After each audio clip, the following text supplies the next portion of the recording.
আমাদের স্পষ্ট বক্তব্য, দুর্নীতি তোমাকে লাল কার্ড, সন্ত্রাস তোমাকে একেবারেই কালো কার্ড, অবিচার তোমার জায়গায় সমাজে হবে না।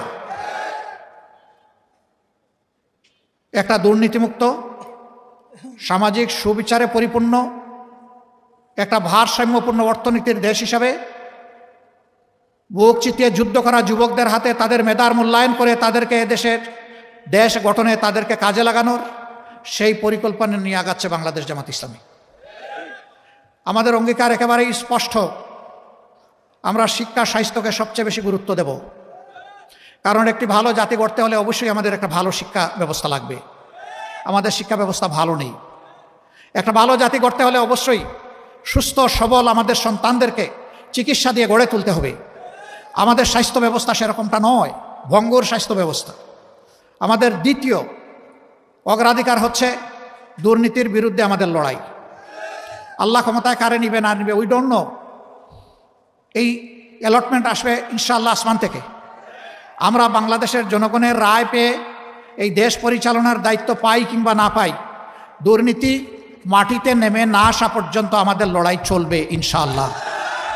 আমরা থামবো না, কেউ আমাদেরকে থামাতে পারবে না। আমাদের তৃতীয় অঙ্গীকার, সবার জন্য ন্যায় বিচার।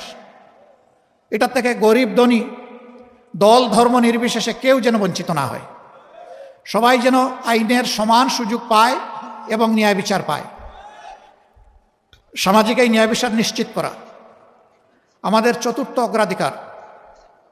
আমরা আমাদের ভাঙ্গাচোড়া অর্থনীতিকে পুনরায় আমরা গড়তে চাই এবং এখানে আমরা আমূল পরিবর্তন চাই। ওই উপরে উপরে প্রলেপ দিয়ে হবে না। ভিতরে ক্যান্সার থেকে গেলে উপরের চামড়াকে কসমেটিক সার্জারি করে মানুষকে সুস্থ বানানো যায় না। আমরা ক্যান্সারের জায়গায় হাত দিতে চাই। ওই জায়গাগুলো আমরা চিহ্নিত করে সুস্থ করার জন্য যেখানে দরকার যেটা সেইটাই করতে হবে ইনশাআল্লাহ। কারো মুখের দিকে তাকানো যাবে না। দেশের প্রতি দায়িত্বজ্ঞান সম্পন্ন, ভালোবাসা যাদের অন্তরে দেশের প্রতি আছে, দেশপ্রেম আছে, সততা আছে, যোগ্যতা আছে, সে কোন ধর্মের এটা আমরা দেখব না। সে মানুষ, সে বাংলাদেশের নাগরিক, আমাদের বিবেচনার জন্য এতটাই যথেষ্ট। আসল মানুষটাকে আসল জায়গায় বসায় দেওয়া হবে ইনশাআল্লাহ। আমাদের যে সন্তানেরা শিক্ষা গ্রহণ করার পরে বেকারত্বের কষ্ট নিয়ে বুকে চেপে বয়ে বেড়াচ্ছে, আমরা তাদেরকে জাগতিক স্কিল এডুকেশন দেওয়ার মাধ্যমে তাদের হাতগুলোকে আসলেই দেশ গড়ার কারিগরের হাত হিসাবে আমরা গড়ে তুলতে চাই। এরা দেশে থাকলেও দেশের জন্য সম্পদ, বিদেশে গেলেও যে দেশে যাবে সেই দেশের জন্য সম্পদ। আমাদের বিপুল পরিমাণ যুব জনশক্তি আছে।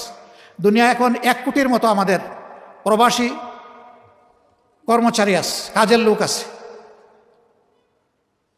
এই লোকগুলা যদি দক্ষ হাত নিয়ে বিদেশে যেত, দেশের জন্য ভালো হতো, তার নিজের তার পরিবারের জন্য ভালো হতো। আগামীতে সেই দক্ষতা আমরা আমাদের সন্তানদের হাতে তুলে দিতে চাই। এই দেশ গড়ার কাজে নারী পুরুষ সবাই অংশগ্রহণ করবে ইনশাআল্লাহ। একটা সমাজে সকল পুরুষ কিন্তু কাজ করে না। কেউ বয়সের কারণে, কেউ অসুস্থতার কারণে, কেউ শারীরিক সীমাবদ্ধতার কারণে করে না। বাকি যারা সক্ষম, যাদের মিনিমাম যোগ্যতা আছে কোনো কাজের, তারা কাজ করবে, এটাই স্বাভাবিক। আমাদের মা বোনেরা কী করবেন?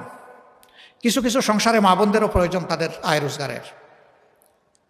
যাদের যোগ্যতা আছে এবং প্রয়োজন আছে, যোগ্যতা এবং প্রয়োজন অনুযায়ী দেশ গড়ার কাজে তারা অংশ নেবেন, এমনকি তারা সেনাবাহিনীতেও থাকবেন।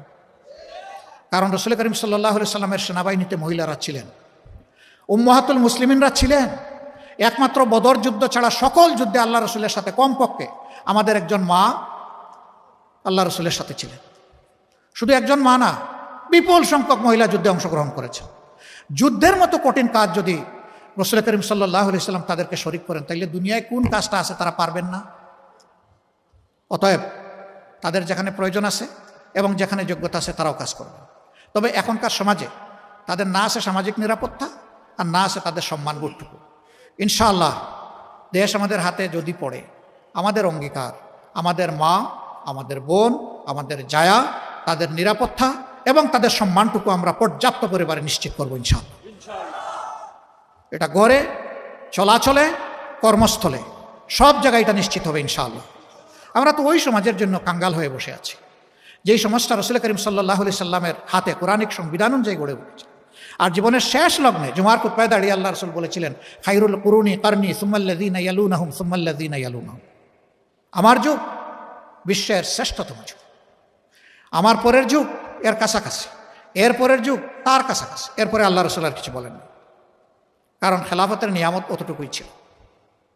তিনি সাথে সাথে এটিও বলেছিলেন, বিশ্ববাসীকে এমন একটি সোনার সমাজ উপহার দিয়ে যাচ্ছে। ইয়েমেনের সানা থেকে মরক্কোর হাজারামাত, এই দীর্ঘ রাস্তা, একজন তরুণী তম্বি যুবতী তার সমস্ত যৌবন সৌন্দর্যের নিয়ামত নিয়ে একা সফর করবে। এক আল্লাহ ছাড়া তার কাউকে ভয় করার কোনো প্রয়োজন হবে না, এবং সেই সমাজ তিনি নিশ্চিত করেছিলেন। মাদের ব্যাপারে ভয় দেখানো হয়, জামাত ক্ষমতায় আসলে সবাইকে একটা করে কালো বুরকা, শুধু চোখ খোলা রাখবে। ইসলামের বিধানে চোখ খোলা রাখারও আছে, আবার মুখ খোলা রাখারও আছে। হ্যাঁ, কেউ যদি চোখও না ডাকেন, মুখও না ডাকেন, জামাত ইসলামে কাউকে জোর করে বুরকা পরাবে না। এই কল্যাণ রাষ্ট্রের সৌন্দর্য উপলব্ধি করে আলহামদুলিল্লাহ আগ্রহী হয়ে মারাই তারা সৌন্দর্যের শালীন পোশাক তারা কবুল করে নেবেন ইনশাআল্লাহ। কাউকে বাধ্য করা হবে না, দরকার নাই। ইসলাম কোনো ব্যাপারেই কাউকে বাধ্য করে না। ইসলামের দুয়ার ওপেন, রাস্তা খুবই সোজা এবং মসৃণ, ফ্রিকশন নাই সেখানে। আজকে যুবকরা বুক চিতিয়ে যুদ্ধ করলো, কিন্তু এখন পর্যন্ত আমরা কাঙ্ক্ষিত সংস্কারটা এনে দিতে তাদেরকে পারলাম না। এটা আমাদের আফসোস। কেন পারলাম না আপনারা জানেন। আমরা সংস্কারের দিকে যতবার এগোতে চেয়েছি, কেউ না কেউ আমাদেরকে কোমর ধরে পিছন দিকে টেনে রেখেছে। এটা চাই না, ওইটা চাই না, এটার দরকার নাই, শুধুমাত্র ইলেকশন দরকার। তো ইলেকশন তো আগেও হয়েছে। ইলেকশন তো এই দেশের মানুষকে কল্যাণ এবং মুক্তি দিতে পারে নাই। ইলেকশন অবশ্যই প্রয়োজন, তবে ইলেকশনের মতো ইলেকশন প্রয়োজন। ওই পুরানা স্টাইলের ইলেকশন দিয়ে দেশে কোনো কল্যাণ কেউ দিতে পারবেন না, এটা ইম্পসিবল। আমরা একটা অর্থবহ নির্বাচন, একটা সুষ্ঠু নির্বাচনের জন্য প্রস্তুতি নিচ্ছি ইনশাআল্লাহ।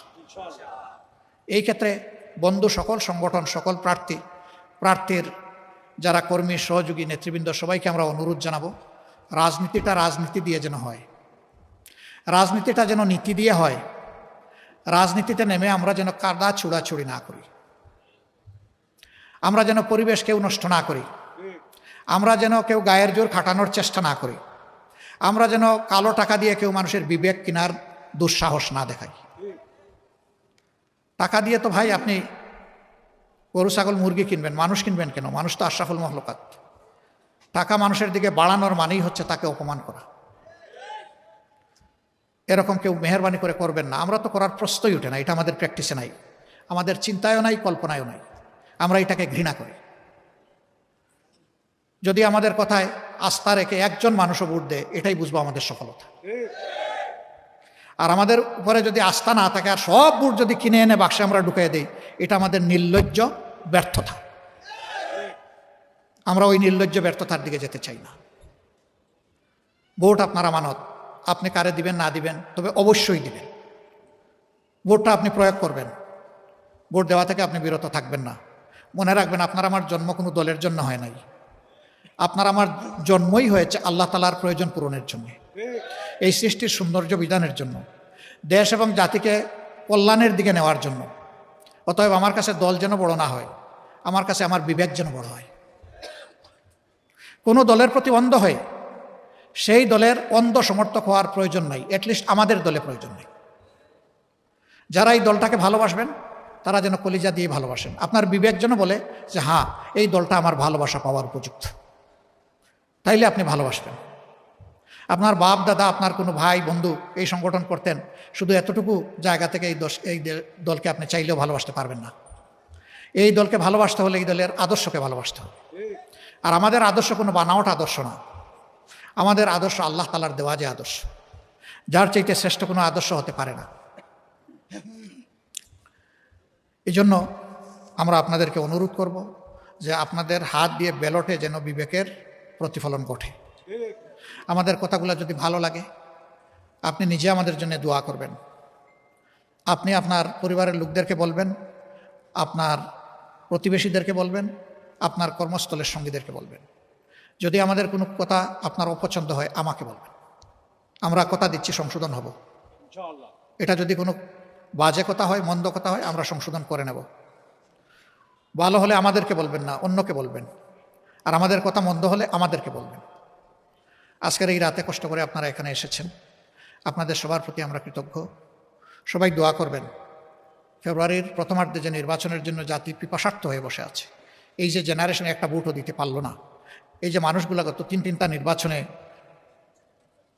ভোট কেন্দ্রে যাওয়ার কোনো গরজ অনুভব করলো না বা পরিবেশ পেল না, আগামী নির্বাচন যেন তার সব কিছুর জবাব দিতে সক্ষম হয়। একটা সুষ্ঠু নির্বাচন হোক। এই নির্বাচনের মধ্য দিয়ে যে দল আসবে আমরা তাদেরকে অভিনন্দন জানাবো। ঠিক অনুরূপভাবে আমরা যদি আল্লাহর ইচ্ছা এবং আপনাদের দোয়া ভালোবাসায় আসি, আমরা তাদের কাছেও প্রত্যাশা করব তারাও আমাদেরকে অভিনন্দন জানাবে ইনশাআল্লাহ। রাজনীতির সৌন্দর্য এইভাবে ফুটে উঠুক এবং আমাদের দেশ কল্যাণের রাজনীতির দিকে এগিয়ে যাক। অতীতের সমস্ত পচা দুর্গন্ধময় রাজনীতির কলুষিত ইতিহাস থেকে আমরা বেরিয়ে আসি। আল্লাহ তাআলা রাজনীতির একটা সোনালী ইতিহাস আগামী নির্বাচনের মধ্য দিয়ে জাতিকে রচনা করার তৌফিক দান করুন। সবার প্রতি গভীর কৃতজ্ঞতা, আন্তরিক মোবারকবাদ। আসসালামু আলাইকুম ওয়া রাহমাতুল্লাহি ওয়া বারাকাতুহু। আমি একটু ক্ষমা চেয়ে নিচ্ছি, আমি একটু ক্ষমা চেয়ে নিচ্ছি।